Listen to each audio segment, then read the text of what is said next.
got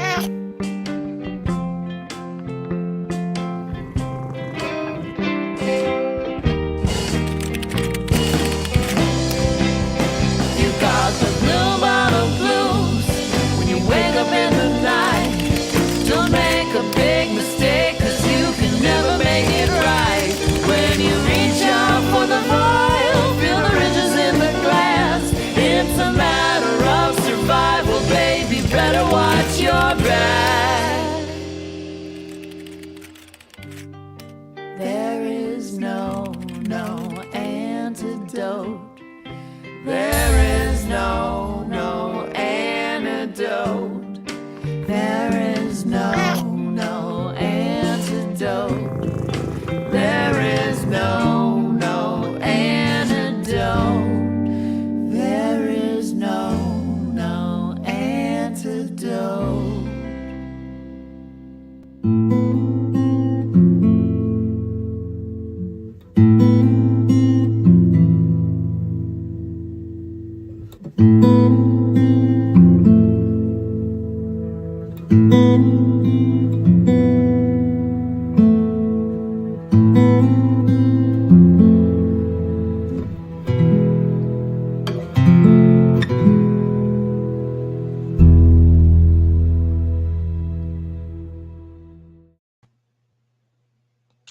That was so sad. Thank you, Davey. Thank you, Davey. We have, as Keza says, our own patron saint now. So poor little Bart has moved on, and he's very excited, I think, to be buried in the poison garden, which, as one should be, really. So bless his little heart. I know that we will eventually end up with a new peculiar kitty, and maybe I'll have you guys help me name him, but there will never again be another Bart. So thank you very much for that, Davey. Davey, that was so wonderful of you to do that. I know that you're with us tonight because we are, in fact, it's a really appropriate show because we have Hayley Campbell talking about all the living and the dead. And then somewhat surprisingly, the Queen also died and I had nothing to do with it. Yeah, we're all sorry, Brandy. It was hard to hear. And we're all hugging our pets a little extra tight for you tonight. So thank you. He's always going to be a part of the show. He's now an official part of the, official in spirit part of the Peculiar Book Club. That's true. And he remains on the little claymation that we have in the beginning. So, but let us move on to more exciting and more exuberant things, which. Are they going to be more exciting and exuberant, or are they going to be darker, even darker? No, well, dark, but exciting, exciting and dark, at the same time. Because what we have for you tonight is Hayley Campbell, and we have an explosion, right? I love that. Hi. Welcome, Hayley. Hello. We're so glad you're here. Hello. Everything is surprising and amazing in this show. Claymation. An explosion. And an ink explosion, actually, for squiddiness, for squiddy purposes. It's like woohoo! That's our level of woo in the show. So anyway, I've just had Finger Guns. Finger Guns has just brought me an excellent cocktail, and so the first thing that we try to do, of course, in addition to welcoming you, is to create a book cocktail. So may the spirits bring me the book cocktail floating into, there it is. Thank you. So this is it, and it is black. And this comes specifically from our maven Kat.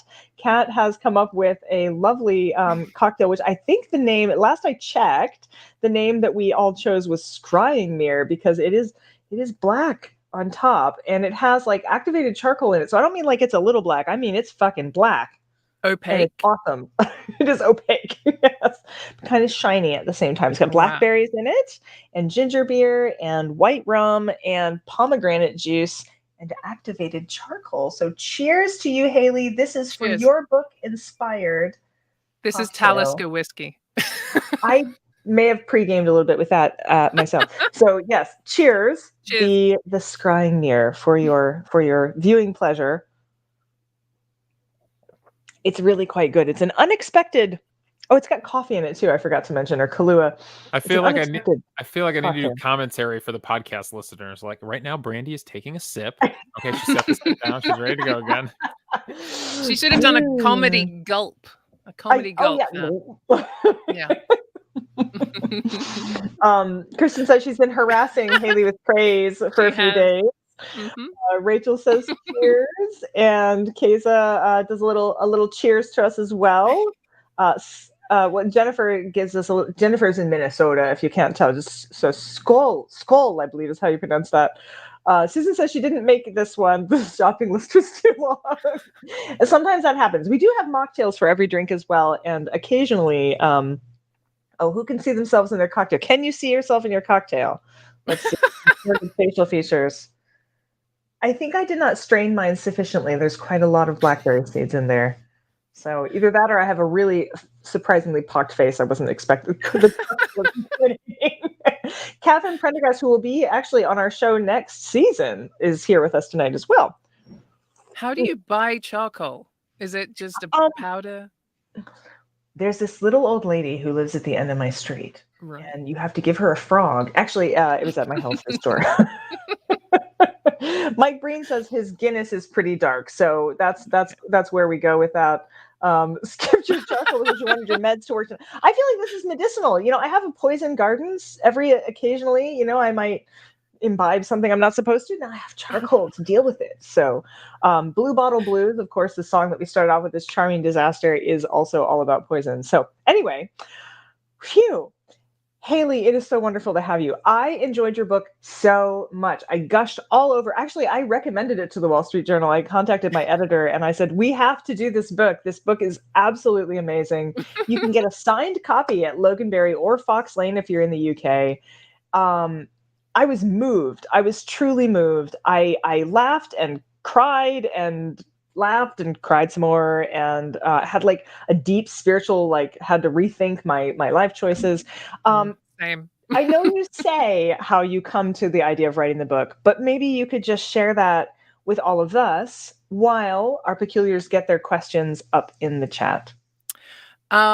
Well, I've been told that I was a weird kid, but I disagree with that. I think I was just a kid who had loads of questions, and most of them were about death. And I don't think it's weird for a kid to have lots of questions. If you hang out with a kid for 10 minutes, you are exhausted by questions about why is the sky blue.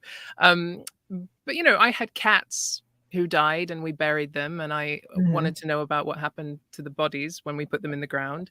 And everywhere but my house, weird kid, one of us, everywhere but my house kind of treated me like I shouldn't be asking these questions.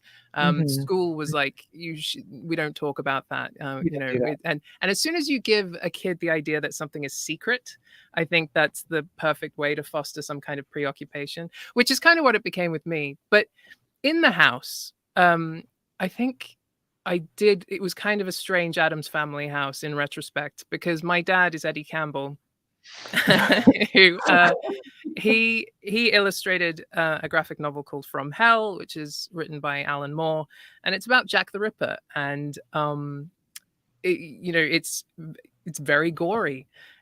Because it's quite honest about what happened. And when he was drawing these things, he had the reference pictures up on his drawing board, autopsy photographs, crime scene photographs.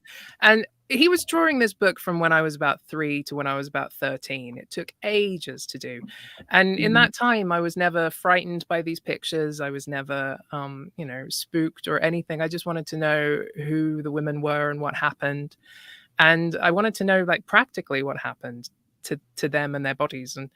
And because my dad was drawing these horrific pictures, and how kids kind of copy their parents and pretend to, if they're shopkeepers, they'll pretend to play shop. I just I made my own desk beside him and I copied him because I thought all dads were doing this. I thought that's what you did when you went to work. I threw up Jennifer Pierce's comment a minute ago. She just loves the idea of you showing off your dad showing off your macabre artwork to guests. I just think that's love that. I love that so much. They were, I have them all still. They're things like when someone chops your head off and your skin rots, you look like this, and it's just a picture of a skull. Or, people witches boiling babies or leaving bodies to hang for the birds to eat. This was all stuff, and there was one with that said when you're cut up while you're sleeping, and it was just a man holding a machete and a lady in bed. Because I think I'd seen Gorillas in the Mist, and that happens to Sigourney Weaver. It does. Lily Daly says that her daughter had many a counseling session at school because of her obsession with death, and they were fine with it at home. And I had this problem too. I was very interested in anatomy, and so I had done this picture of like a skeleton being ripped out of the skin, so the skin's separate from and I just thought it was really interesting. And my parents were like, "Are you okay, honey? Like, are you feeling all right?" Well, my brother and sister, like I can't remember if it was my brother or my sister, but somebody drew a very anatomically correct picture of a vagina and had labeled everything, but the labels were like pubes or, flaps or something. And the teacher called my parents into the principal's office, and my dad was just impressed at how well they had drawn it. I love it. See, I do feel like we live in such a prudish age. My parents are not artistic. It was not that kind of thing. But what it was is we dissected a lot of animals. We hunted and we dissected things.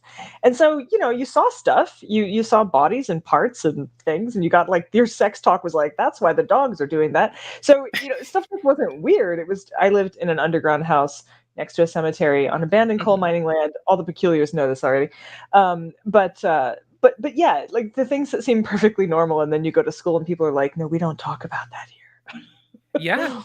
But like, if you don't talk about them, that means that they're suddenly more interesting and you want to know everything about them. And you might keep this semi-obsession until you grow up and become a journalist and decide to exploit your position to try and ask all of the questions that you had when you were a kid, which is what my book is. It's just, I love the fact that as a journalist, you get to go places and ask stupid questions, and people show you things. Like one of my favorite things to do is to talk to museum curators and say, what have you got in the back room that you don't have space for out here?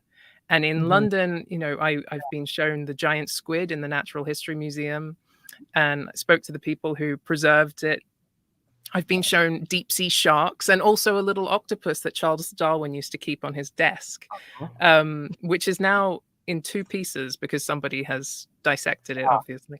But if you ask a museum curator, what have you got that you love? Sometimes you might get someone who's really into mollusks and they'll spend an hour talking about snails. That happened once. But sometimes you get someone who says, let me show you this giant shark. And it's great. That's amazing. The last time I asked that question, I got locked in a basement with a guy who had a lot of gynecological equipment. Wow. It's like a Cronenberg movie. Yeah. We did it. And he's like telling me as he's relocking, he's like, don't worry, we have like 3 days of air in here. And I was like, I am not planning to be in here for 3 days. So Keza B asks, what was your favorite story to research? Because there's a lot, and I'm sure there's things that didn't even make it into the book, but what was your favorite story to research? Well, I loved going to the Mayo Clinic in Rochester, Minnesota, just because I've heard about it. Like every time you Google symptoms, which I know you're not supposed to do, it comes up the Mayo Clinic. And also I've read Mary Roach's Stiff, and I just wanted to be there. I wanted to see it and to be able to go there and stand in the fridge and the freezer, and to kind of test myself and see, how am I going to react around this stuff? And it was interesting to me how little I reacted because everyone had chosen to be there. But that one felt like mad science, going and seeing that. Like even more so than the Cryonics facility, which just seemed like a strange cemetery rather than... Yeah. Well, both the Mayo Clinic and Cryonics and head transplant turn up in my most recent book. And Dr. White was actually at the Mayo Clinic. So I did do some research there. So I know exactly. You were writing it. I'm reading it. And I'm like, I've been there. We're like sisters. Well, okay. Like book sisters. But no, seriously, it is a fascinating place. Did you go to their little museum there? They have like a little museum room. Oh, that is some very... I could have found a curator and said, what have you got? You could have. The brand worship that's happening in that little museum is really something. Worth it, worthy of its, but also like, wow. We have another question. This is from Jennifer Pierce. She says, I am horrified by the bones, that the bones of Charles Byrne have been displayed against his wishes. The website says the board is discussing future plans. Are there any updates?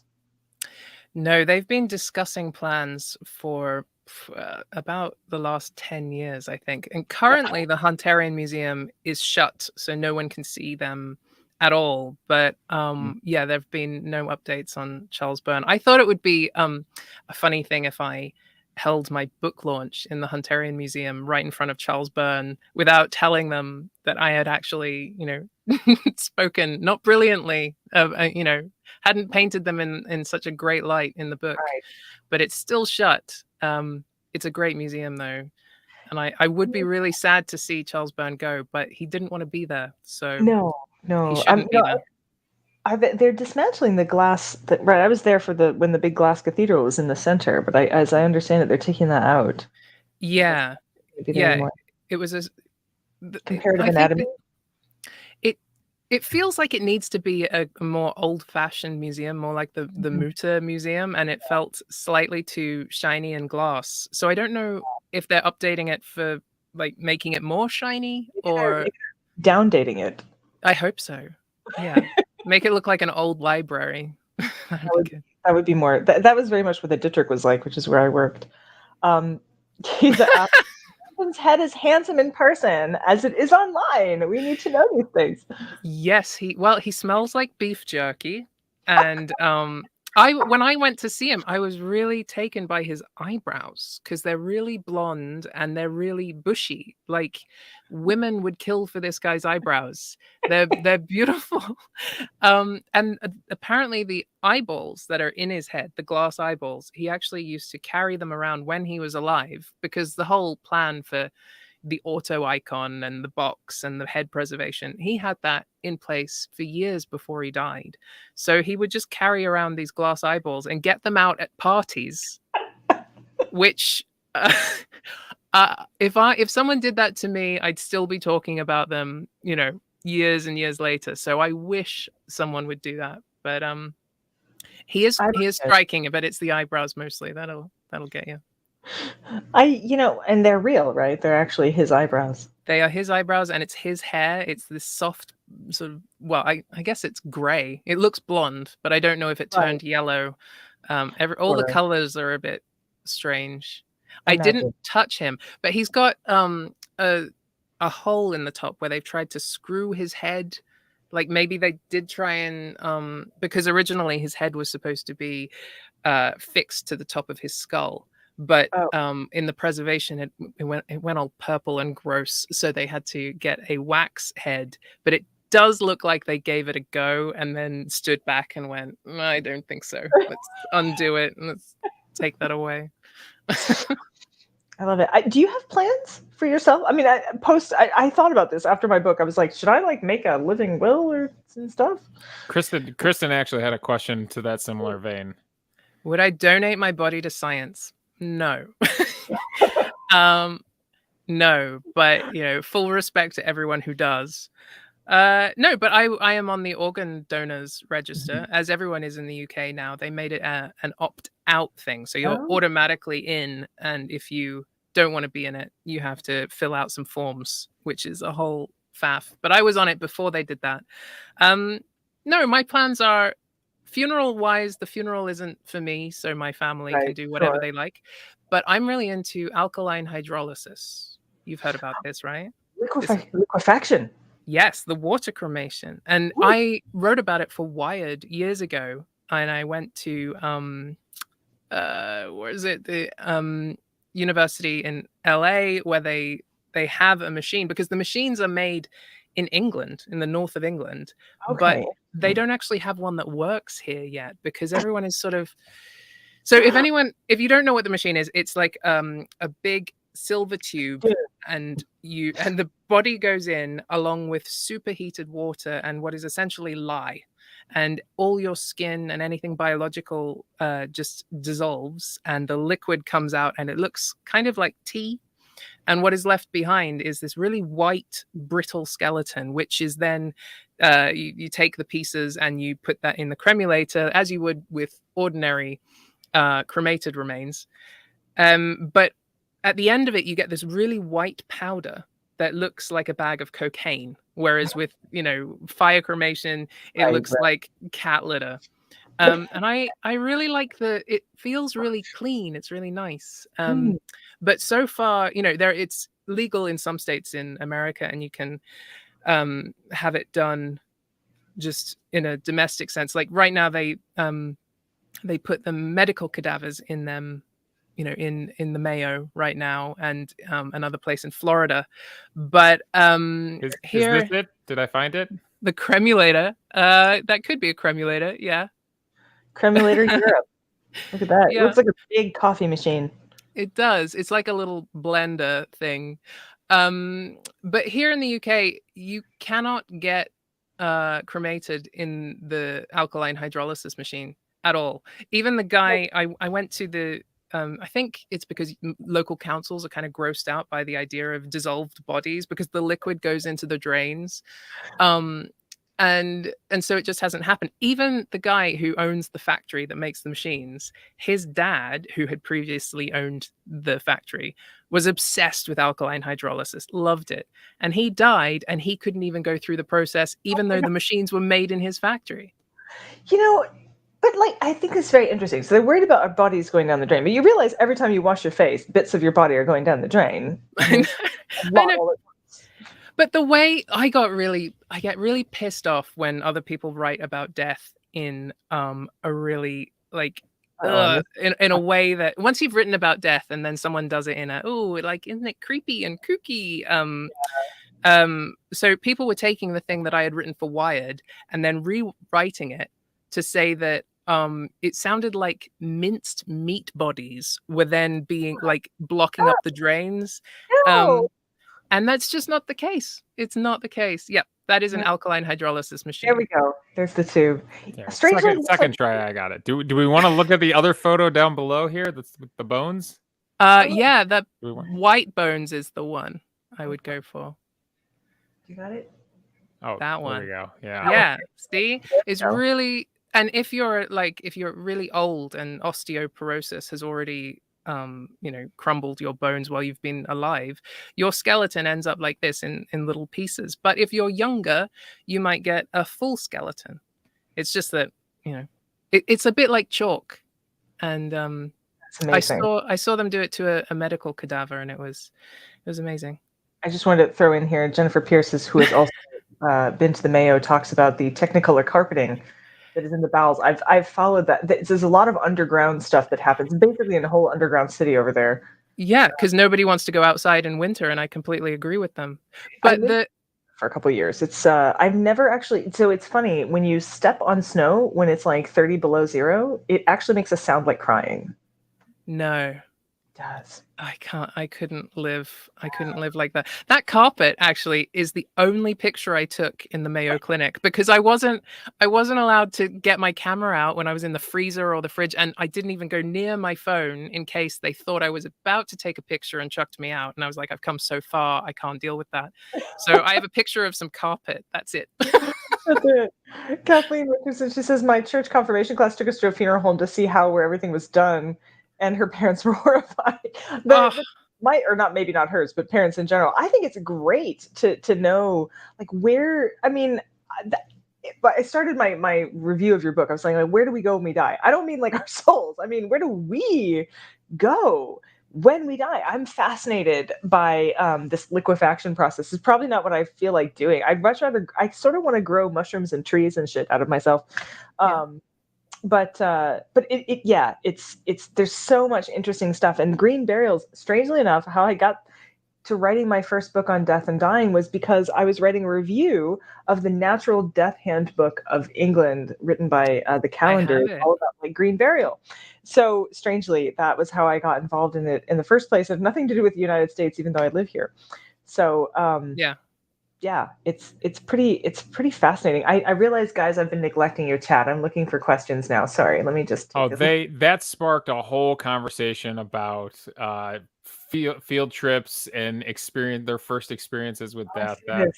we told you, Hayley, the peculiars can have a conversation while we hold a conversation. They're in it. I love it. By the way, any of you who are new to the group, I know we've got a number of new people tonight. This is what it's like. It's just like us rapping, having fun, drinking alcohol, and having random tangential chats. Chat function. So, like, welcome. This is what we do. I will throw out. I think this comment from Melissa Ott has to be read on the show. Right. We got to make sure we get this in. Okay. When I was a hospice nurse, I had a patient who built his own coffin and liked to lay in it to test it out in the months before he died, just to hang out in his living room. That makes complete sense to me, though. I totally get. There was a guy I met who I wanted to interview for this book. But there are lots of people I wanted to interview who didn't make it in, and he weaves coffins. He makes them weaves them. And he had made his own coffin, which he propped up beside the TV. So every day he was just watching TV with his coffin looming above him. He said he felt it. It was, he felt like he couldn't waste his time because it was just there. That's great. I've never been afraid of death. Partially because I sort of assume that I'm going to be a really fantastic ghost afterwards. Like, I think my afterlife is going to be awesome. I'm going to haunt the fuck out of everybody. It's going to be so good. All you peculiars, if you want like chains rattling in someone's closet, you just make me a list. When I die, I'm going to go do those things for you. But it's not something that was terrifying to me as a child, but I think it's because it wasn't weird. Like we went to funerals as very small children. We experienced that. Your discussion of going to a funeral and not being able to see the body was really interesting because there's almost no closed coffins in the United States. Like the coffin is quite ubiquitous. So I thought that was really, really interesting as like a block to your grief. Yeah. Well, it was my friend Harriet in it who had drowned, and we were both 13. But I just sat there looking at the box, wanting to know what was in it. And I really wonder if someone had opened it, or, I had met, if you've read my book, there's a lady called Poppy in there who said that she wished she could bring children into her mortuary to show them death before they have to confront it, so that they can get used to it. I wonder if I would have grown up completely different, or if I would have written this book at all, if I had seen a dead body when I was 13 and gone, that's what it is. And maybe if, one of the funeral directors had shown me the process, here's what happens, because all I had was this blank space. And I think if you've got a blank space, and the death industry is famous for using euphemisms and bullshit, I think if you've got blank space, euphemisms and bullshit, you're going to fill it with horrors. And I'm someone who just thinks that, it's better to know, it's better to find out. And I think writing this book proved me right. I really think that it helps. I think your book's amazing because it's a journey, I should say. Rachel has this to say. She says, your book is amazing, which I just said. Are you planning on another book like this? Also, would love to know who you recommend to read in the same genre. Because she too, I think we've all, one of the things I say in my book, of course, my book is more about grief than about death proper, is that it's the one thing we all share. There's absolutely nobody who hasn't grieved. Yeah. As for, am I going to write another book? Yes, but I have no ideas yet. So got it. Fair. As for death books, I really liked Caitlin Doty's From Here to Eternity, where she went and she looked at all the death festivals that we talk about around the world. And, she sat with the people who were going through these things. I like it when journalists go and experience something and report back. And that was something I wanted to do in my own book, because I didn't want to write a millennial memoir where everything was internal. I thought, I live in here. There's nothing in here. I want to find something. I want to find something outside of myself.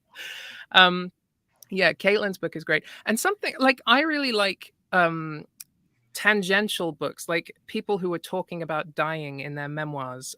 David Wojnarowicz, the artist, he wrote a memoir called Close to the Knives, which is about, he died of AIDS, but it's about the whole experience of him being sick and also everyone around him being sick.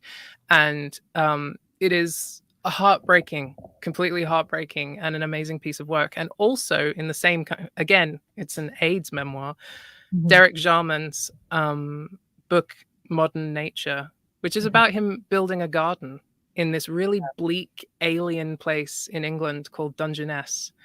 And it is bitter, and the wind blows, and it's by the sea, and nothing should grow there. And he's trying to make a garden, and it's just gorgeous.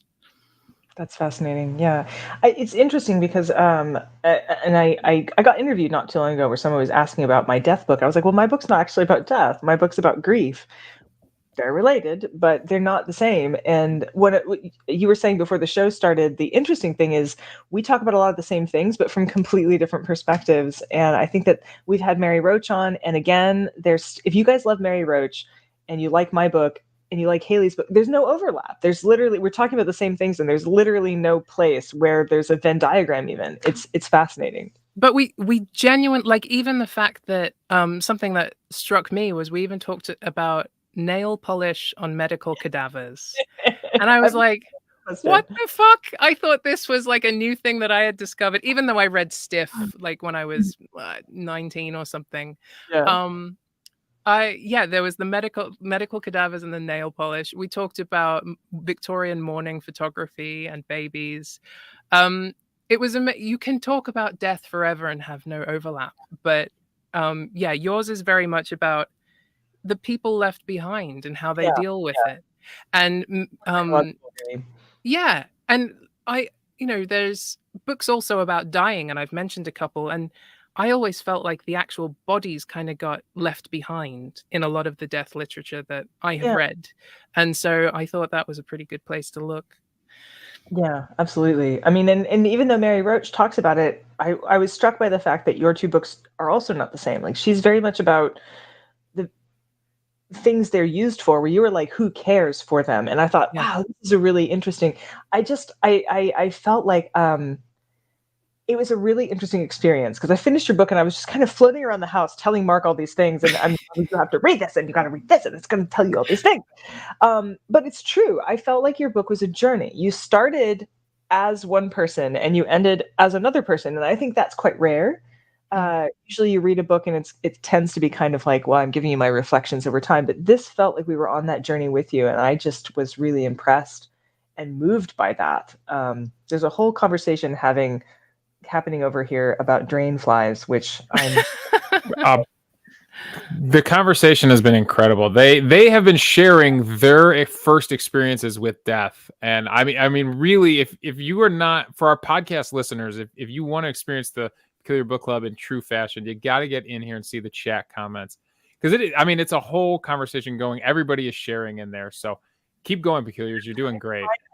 Trying to find like I want to put it's impossible. We do have some videos. We do have some videos, Brandy, if you need a second to catch up on the conversation. I do need a second to there's so much, like, people want to grow as trees. We got a lot of like people with me on that one. Davey, are you keeping tracks of this? There's so many things. I am. I've started some of the questions, but I mean, there was a good 10-minute period where it was no questions. Everybody was just sharing openly. I love it. Haley, I will say, while Brandy's reading those things, that a similarity between you and Mary Roach is you're both so good at developing the people that you're talking to, and painting a picture of who you're talking to kind of let us in. So I really enjoyed that similarity between you and Mary. Thank you. Yeah, I wanted to do them justice, but also they were so interesting that a lot of them did my job for me. But as for everybody saying their like first experiences of death, I've discovered in the very few signing lines that I've done that this book encourages people to do away with small talk. And I have been given people's like deepest, darkest memories of death. And I've done a couple of like radio call-in shows in America, and men in their 60s and 70s have called in to tell me about miscarriages that happened in their marriages 50 years ago, and people who died beside them in a hospital 40 years ago that they think about every day. It's amazing. It's amazing. Yeah. I've run it slightly different, but I've run into similar kinds of things with people emailing me about their grief journeys and how complicated it was, and how they didn't know that that they were allowed to create new rituals out of it, and things like that. So I think there's a real hunger to talk about these things. and we don't see that often enough. There's a hunger, but it's not met typically. Yeah. It is. I really hate euphemisms. They strike me as like, they remind me of those motivational posters that are like, improvement or Yeah. motivation. It's so real. One that I liked in your book was the change in the headstone from molders to slumbers. I had Yeah. never seen that before. Yeah, so what she's referring to is before a certain period, in the earlier 19th century and late 18th century, they would say people, he who molders here. In other words, like you who are sort of rotting and disintegrating. And they changed that to slumbers. It's sort of like the latter part of the 19th century because they, again, the euphemisms kind of take over, and it's much more like, oh, we better make this sound nice, and there will be lambs and lilies and not, skeletal. And actually, even here in Cleveland, we have a huge cemetery, and some of the earliest ones, like it's like a skeleton on top of it. Now it's a lovely wow. Yeah. Well, I live near Highgate Cemetery in London, which is beautiful, but the headstones are mostly everybody fell asleep. It's like everyone was a narcoleptic. That was it. We managed to stay awake. We couldn't.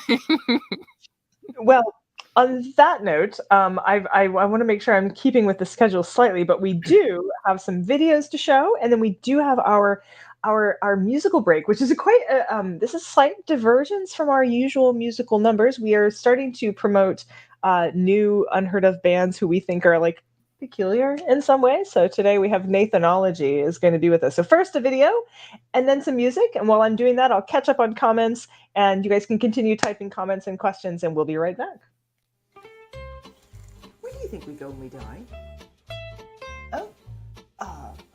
Well, I think we're all part of a communion of souls, and that's not quite what I meant. I see, I was reading this book, and I just wanted to know where we go.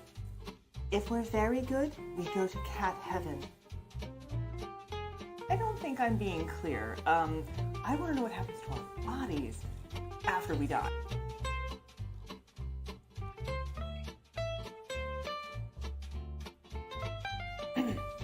Yeah, I see where you're coming from there, but sorry, I meant who are the people who take care of our bodies after we die? In the here and now. The actual undertakers and I don't know, forensic pathologists. Like, who are they? What do they do? I thought you'd never ask. Well, it just so happens that the human body has a lot to do after death, and there's a lot of people you've never met taking care of the dead every day. Thank you, Mr. Spooky Undertaker. Where might I learn about the people who take care of the dead after they're dead? It's a secret. I'll never tell. Never! Well, then I guess we're lucky Hayley Campbell already has, in her book, All the Living and the Dead. You might know Hayley Campbell from her last book, The Art of Neil Gaiman, but this one is mesmerizing, it's moving. It tells stories and answers questions I personally, though a death researcher, never thought to ask. So I hope you will join us at the Peculiar Book Club. Oh, yes, live at the Peculiar Book Club. We'll have Hayley Campbell on. She'll be talking about her book, and she will be joining us to answer your questions about who makes a living from the dead, from forensic pathologists to undertakers to executioners. You won't want to miss this show. So join us at the Peculiar Book Club, where, if you're weird, you're family.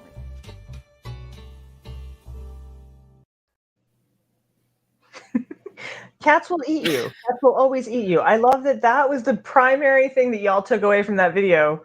Cats. I would let mine eat me too. Well, yeah. I mean, I'm not going to need this body afterwards anyway.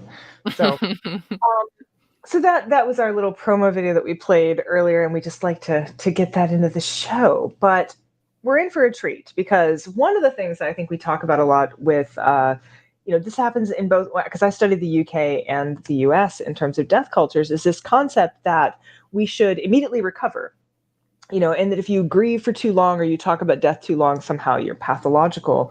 And so I feel like for most of my life, I was being told to be stoical. And on that note, our musical number for today.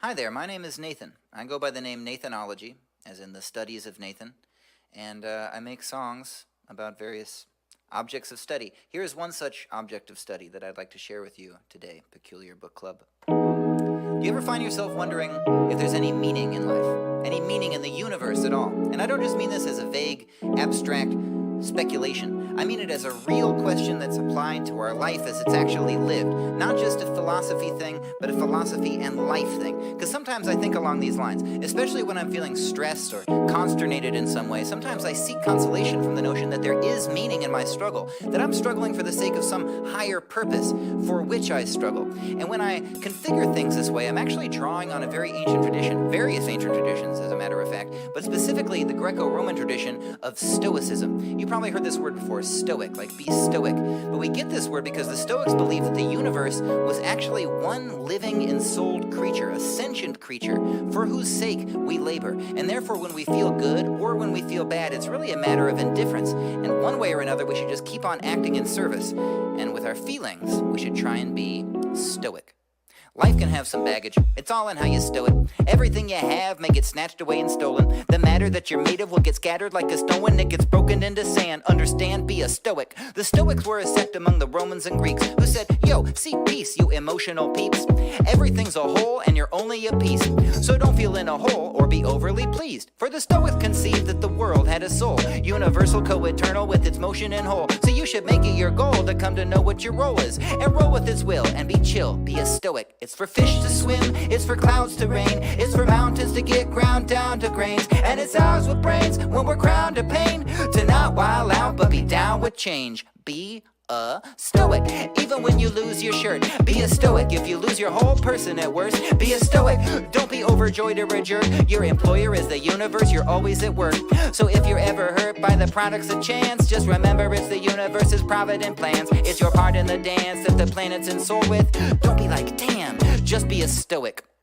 Now, I know what you may be thinking. You may be thinking, Nathan, I've got some problems with this so far. First of all, I'm not sure if I buy the first premise, the notion that the universe is one living, sentient, ensouled organism. That seems a little suspect and preposterous to me. That's problem number one. But putting that aside, you might also be thinking, why should I be suppressing my emotions? Doesn't that seem kind of unhealthy? You know, doesn't that seem like exactly the thing that modern psychology would tell us is a bad idea? What if, as a matter of fact, my emotions are my strength, oh you ancient Stoics? Isn't evolution powered by our pain and our bliss? Isn't anguish at injustice and the angry raised fist the only way we get our way when haters make us insist? Well, now I'm getting pissed, I'm not supposed to be pissed. And yo, these Stoics sound suspiciously like old white men. This higher mind we're supposed to follow kinda sounds like them. Take your place in the line, a hierarchical pattern. Know your part, when in Rome, are you the slave or the master? Yeah, word. It's a cogent critique, and the slave role has rarely had a moment to speak. And if we take it more deep, maybe the roles you must seek are the very goals and dreams that make you wholly unique. You define your purpose in the work of the universe. You're its person, you determine what its pertinent work is first. And sure, it's a job, but a vocation as well, cause we're all part of God, so we work for ourselves. And as far as I can tell, this is what the Stoics teach us, from Zeno to Epictetus, Seneca to Aurelius. Even though we be mere dust, there's meaning in being thus. Live for each other in peace and receive what comes. Be a stoic, even when it's not enough. Be a stoic, even when you've lost your stuff. Be a stoic when it's hot and the job is tough. Be a stoic, do your job, and your job is love. So if you ever wonder what to do with your life, or whether there is even such a thing as doing what's right, no, you'll find it in sight when the part that you roll with is a part of the whole. Play your role, be a stoic, even when the song goes long. Be a stoic, even when it's two takes, Be a stoic, even when you're feeling like kind of wild. Be a stoic and end the song with a nice freestyle. Be a stoic and really show the people you love. Be the stoic dedicated to the Peculiar Book Club. Be a stoic and try to live your life truer, even when it's getting a little bit peculiar. Thank you so much.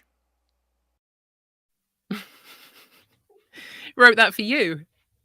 So that's he wrote it for our club. So that is Nathanology, and we try to support new artists, and we have all different ones. We also have a house band, which is Charming Disaster, and they are normally here, but we pepper in a few new folks, and I thought that was quite a cute. Yes, there was a Peculiar Book Club shout out. You guys did spot it.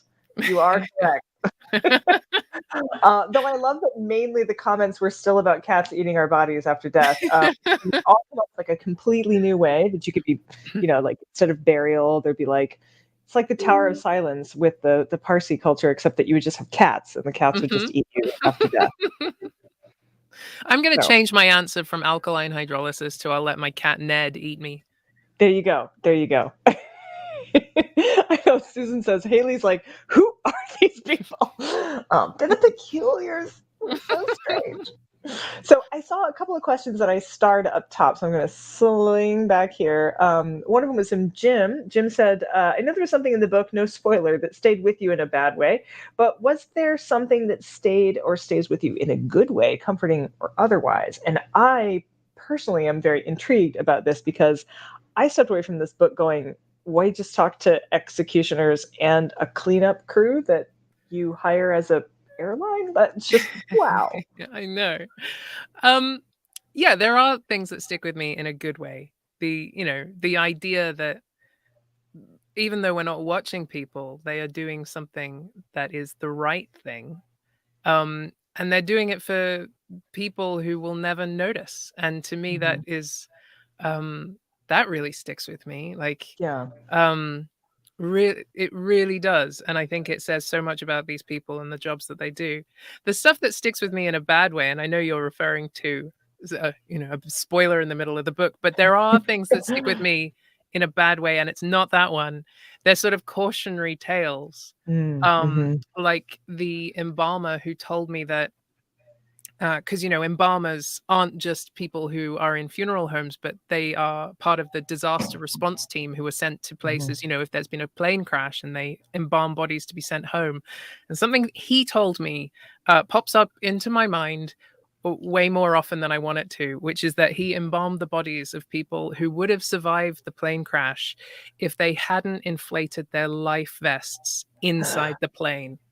Because they did that, and then the ocean rushed in and they just bobbed up on the ceiling.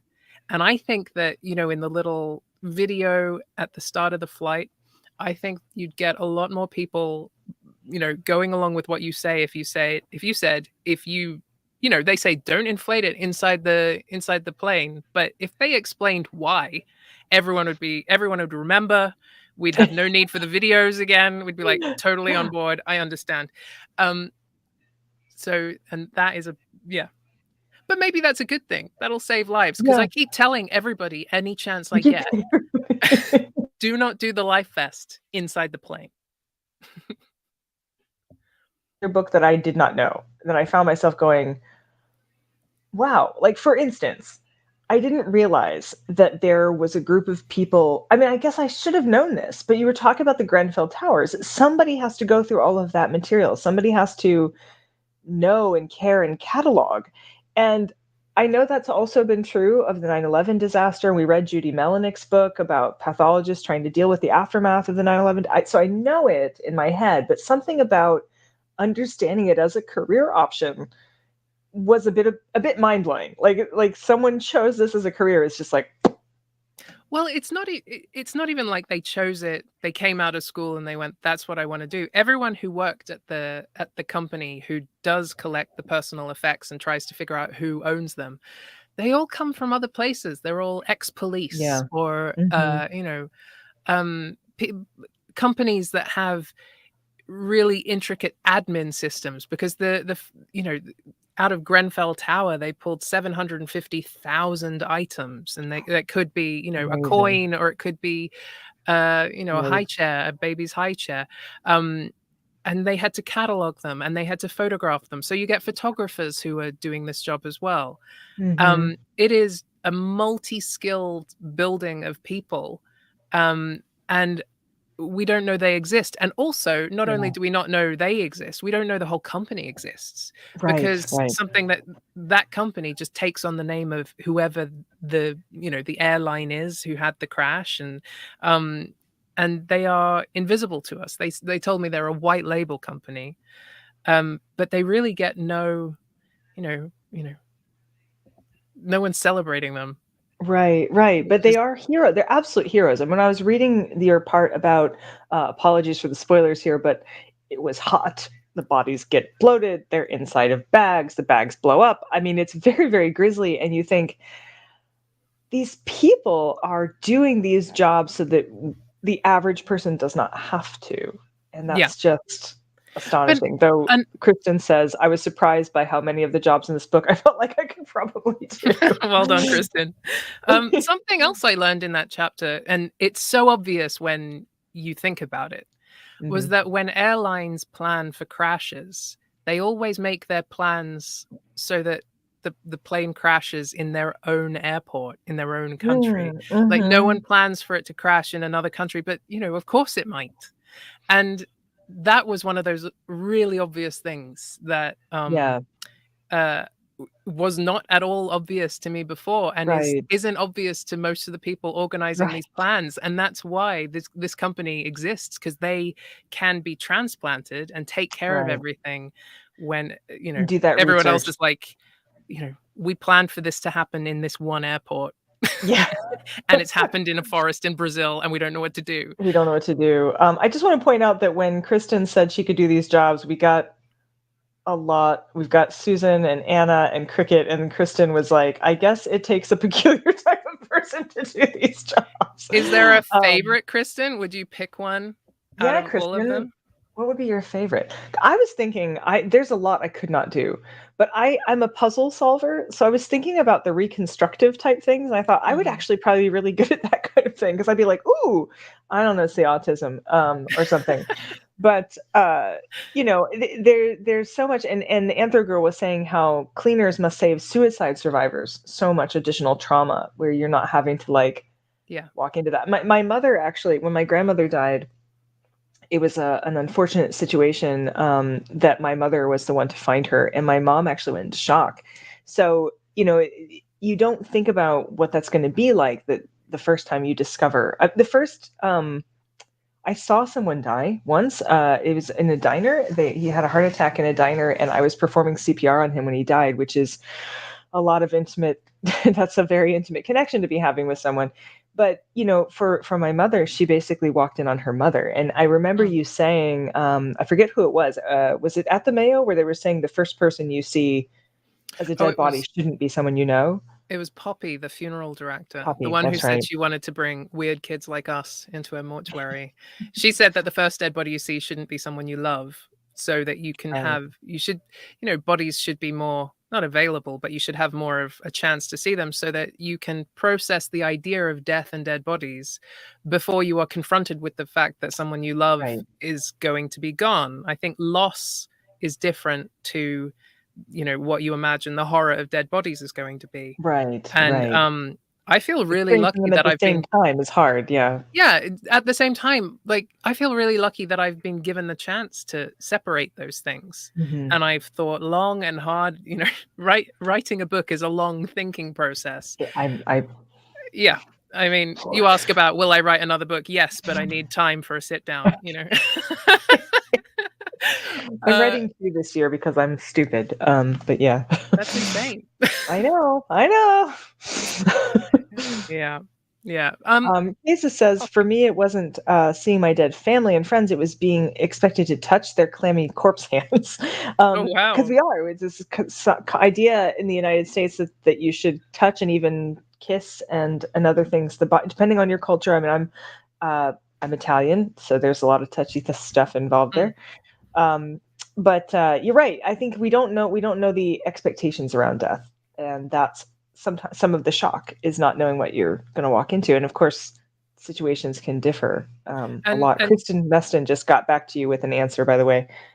She said, I think the medical one would be the easiest handled mentally, but I might also choose to be part of the disaster response job. I like the idea of the disaster response job, mostly because I think I'd make a great detective, having watched lots of TV shows. I believe you. I believe you, Hayley. I would hire you if I had a mystery to solve. I'm really good. Yep. A neighborhood mystery. If a dog is shitting somewhere weird, I will find out which dog it is. Wow. See? If someone is using my trash can instead of their own, I've tracked them down. We used to have a steal your lunch kind of person at one of my jobs, where So I would have hired you to like find who was taking the lunches, not yours. Unbelievable. The horror. Like, I know that's not exactly It's the greatest crime. recovery, but it is the greatest crime. I completely agree. Because the person discovering this crime is hungry, and therefore the fact that the food isn't there, they're going to be sad. Hungry and sad and angry. Yeah. Like, so hangry, sad. Angry, yeah. I think we all know the solution to that, though, is mousetrap sandwiches, right? Oh, That's yeah. true. Right, that's how you catch the a other lunch solution- thief. The other solution to this might be having a quiz. I'm just saying. I think it might be time for a quiz. So, Hayley, we do a little segment on the show where we quiz the author. Now, sometimes I pull from, I connect your book to pop culture. Sometimes I pull a little thread from your book and I build a whole quiz around that. And that's kind of what I do today. And the peculiars will help you out. And in no way are you expected to possibly know any of these answers. But the quiz this week, I'm calling, I'd like to thank the Academy, because you did mention, there was like one mention of funeral director awards. Uh-huh. There's award shows, right? Am I remembering this correctly? From Yeah, the book? There that's wasn't right. mentioned. So I actually looked into this and I found some funeral director awards. Okay. So that's what our quiz is built around this week. So the Return to Home group from Auburn, Washington was one of 3 2022 Best of the Best award winners from the National Funeral Directors Academy. Let me make sure I get this right. The National Funeral Directors Association, for their use of this social media platform to basically explain the process and share what goes on and share death. Was it A, Instagram? Was it B, YouTube? Or C, TikTok? What do you think? And the peculiars will help you out. They're a few seconds behind us, but Brandy will throw. I will be watching. I'm going to go with TikTok. She's going with TikTok. Peculiars, what do you think? I do see a C coming in from Jennifer. Kaisa's with you. Kaisa, I might have pronounced your name wrong earlier when you were in the green room. I'm blaming the Cleveland accent on that. Our A's. A few A's. Well, the answer is yes, you are correct. It is TikTok. And I gotta say, dancing? What were they doing? No, they were just sharing the processes. They were just being really open and honest, kind of like you were in the book. It actually is very fitting. And like their first TikTok video got over like, what was it? They released it. They went to bed and they had 1.3 million views. And they were like, whoa, apparently people want to see what goes on behind the scenes. What's that? I really did you say dancing? Because I really hope it was like interpretive dance. Like that was how they were like explaining the funeral industry. So yeah, there we go. From the National Funeral Directors Association. All right, question number 2. Charles Constiglia, owner of the Lakeside Memorial Funeral Home, was recognized by this organization as the 2022 Golden Light Award winner. Was it the A, the Order of the Golden Rule, B, the Order of the Silver Casket, or C, Order of the Bronze Urn? And I will tell you that this organization is all about independent funeral homes. They are a group. You have to apply to be a part of this group. So to kind of connect all the independent funeral homes together. Right. I don't know, guys. This is a novel right here. Like this is like, forget the whole Dan Brown, Da Vinci Code thing. We need the Order of the Golden, Silver, Bronze. It is not Order of the Phoenix, which would be a Harry Potter book. I'm going with B, the Order of the Silver Casket. Order of the Silver sounds so metal. A lot of C's, a lot of B's. All right, peculiars. The answer is A. It is the Order of the Golden Rule, which of course we all know. We learned the Golden Rule as kids: do unto others as you would want done unto you. So really, it's about taking care of the people that come in to your funeral home and treating them the way you would want to be treated. So I frankly think the whole vampire coffin thing, because this is no. Yeah, I agree. No, no, it's the least cool sounding one. So no, we should rename. I do like the Order of the Silver Casket. Does sound very metal. All right, let's go on to question number 3. Question number 3. We're going a little specific here. We're in the United States. These have all been super specific. We're going even more specific because this is the Texas Funeral Directors Association. And you know what? I'm just going to give them credit. They had really good search engine optimization here, SEO, because they popped up in like the first 10 Google searches. So that's how they got onto our quiz this week. The Texas Funeral Directors Association names an embalmer of the year, which in 2021 went to this person named after a Marvel superhero. Is the embalmer of the year for 2021 Charles Xavier, Steve Rogers, or Wade Wilson? It's not going to be Professor X. I'm going to say Steve Rogers. She's going Steve Rogers. What do you think, Peculiars? Is it Professor X? Is it Captain America? Or is it Deadpool? A lot of B's. Steve Rogers sounds like a buttoned up funeral director. He sounds like a guy. The answer is, remember, this isn't the funeral director. This is embalmer of the year. Does that change your answer at all? No. Okay. The correct answer is C. It is Wade Wilson. Oh, what? Deadpool himself was. I would have gone with 2022, but they split the award, and that was too many characters to fit on the screen. So we went back to 2021. Yeah, so stiff competition in 2022 for embalmer of the year. They couldn't even decide on one. They had to split it between two people. I'd love to know how they choose. Well, you did very good. We applaud you for the effort.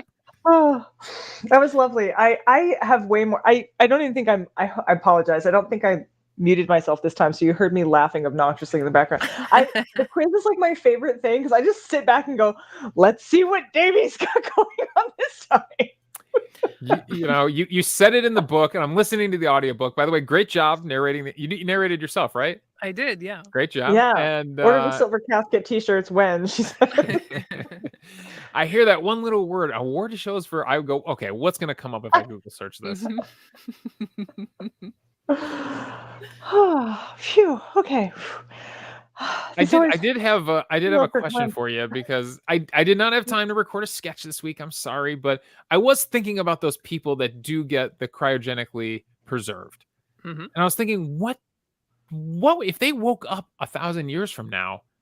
Like, what would be the first things they would ask? Like, what would be the first? Did you give any thought to that when you were talking to them or interviewing them? Like boom, you wake up from that cryo freeze. Like, what's the first thing that goes through your mind? Yeah. Well, what I found was something that was apparent in all of them, all the cryonics people I spoke to, is that no one had really thought that far ahead.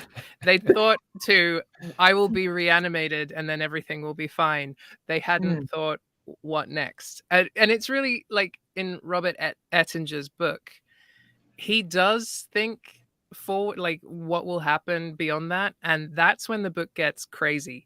That's when he starts talking about which of your multiple wives you will want to keep and why, and how he wants to sort of eternal sunshine of the spotless mind, the later wives, because maybe the first one is the one you wanted to keep. So I'm kind of, I can see why the people I spoke to didn't really think beyond. They were just like, let's see if this works, and then we'll come up with our questions, but they're not planning them. Yeah, Mike Breen said nobody's waking them up from the cryo freeze. Why would anybody? We would just be like, nah, even if you had the technology. Yeah, as our population continues to go like this, why are we waking up people from the past?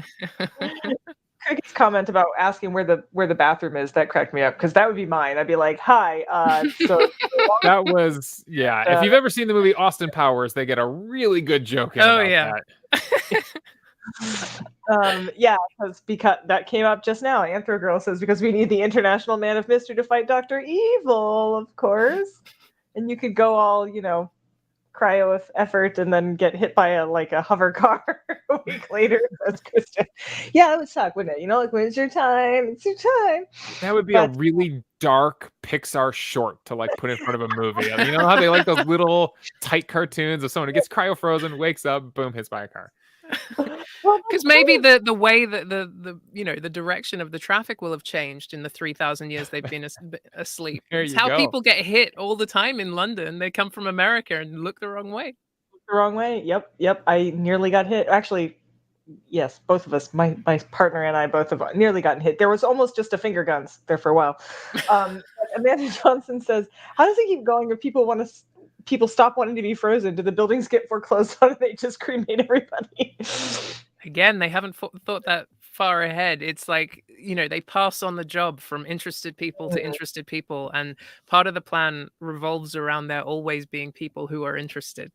Well, there was the movie Idiocracy where he wakes up and everyone is stupider, except that happened in like 2016 or something, I think. So, like it already happened. I don't know. It's a very, very intuitive movie.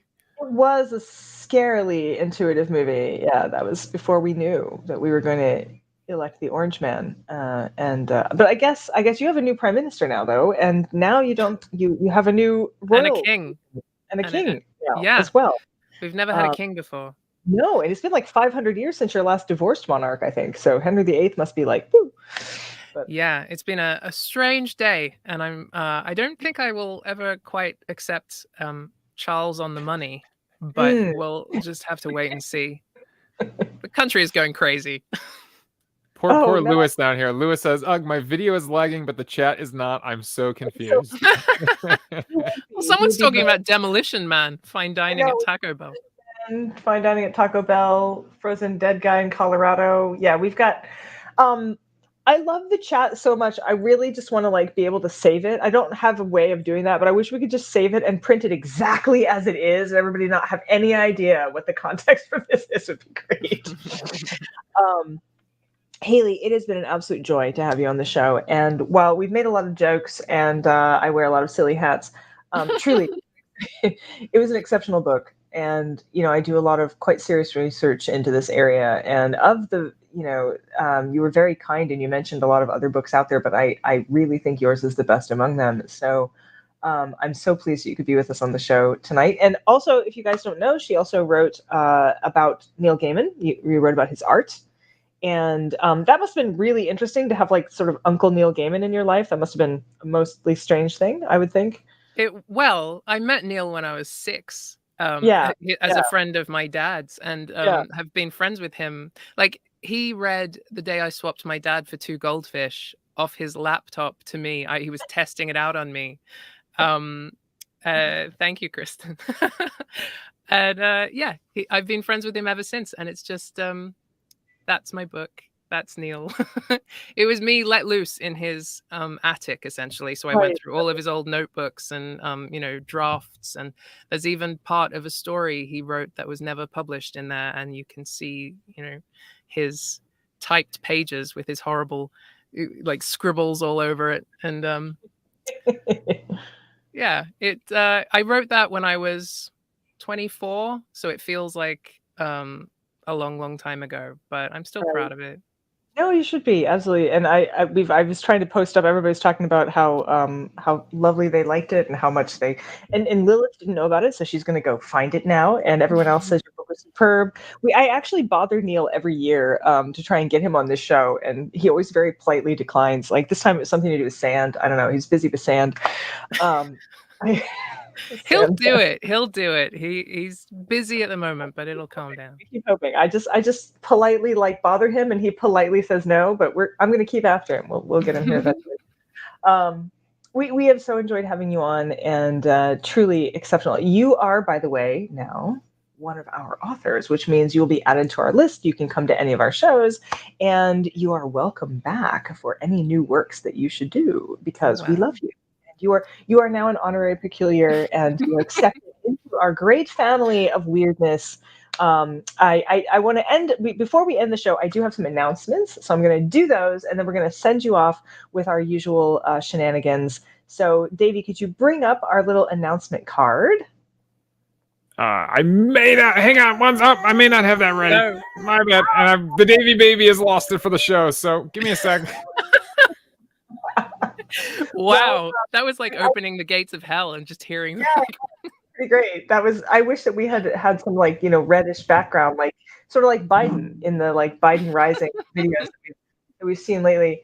Well, I'll start talking before we have the slides. For one thing, we have some winners. So we pick winners every time we have the show, and we pick winners from our new folks, people who haven't come on the show before, and they actually get 2 book totes, because one for themselves and one to give away to a friend, to bring them into our little coven here. So Felicity Lazo, you are our winner. If you are here tonight, Felicity Lazo, I will also be contacting you via email.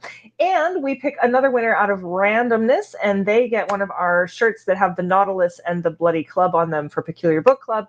That's Heather Risher. Heather Risher, you get a t-shirt, and I'll be in touch with you as well. Some other interesting points. We have a Discord, and I didn't know what Discord was because I'm old, but apparently it's a thing. And tonight, because you always have more to say, Peculiars, we have an after party that is taking place on Discord, and there's an invite, which I am trying to find right now. I'm going to put it in the chat really quickly, maybe with an attempt anyway. There it is. It's coming up right now. And that's an invite to the show. If you don't have a Discord yet, you'll have to put yourself on that. Oh, do we have it? Sort of. There it is. Peculiar. Yes, the invite link is right there. And that's run by Amberly, who's one of our mavens. Big thank you to all of our mavens. They are our volunteers who help keep us running so that I don't lose my mind.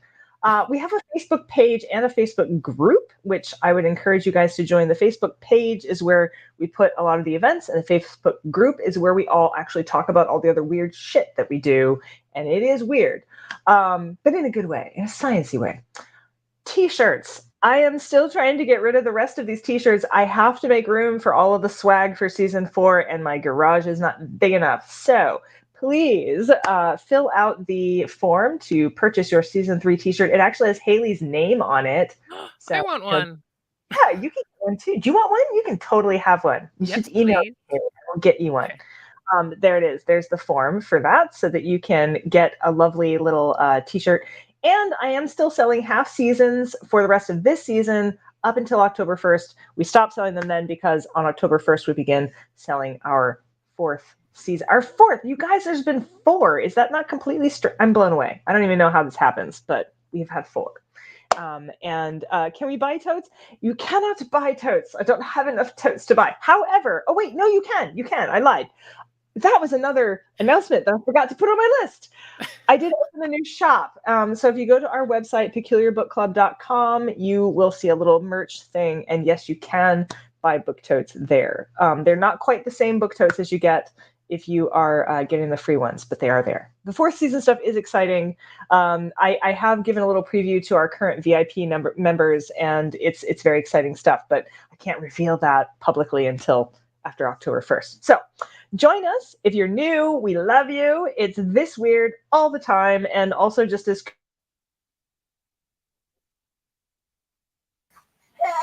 And Brandy froze right at the end. We've just completely unraveled in the last 30 seconds of this show. But what I believe Brandy would have said is thank you, Hayley, so much for joining us. Well, thank you for having me. It's been fun. Absolutely. And thank you for coming to the Peculiar Book Club, where if you're weird or you're a screaming baby, you're family.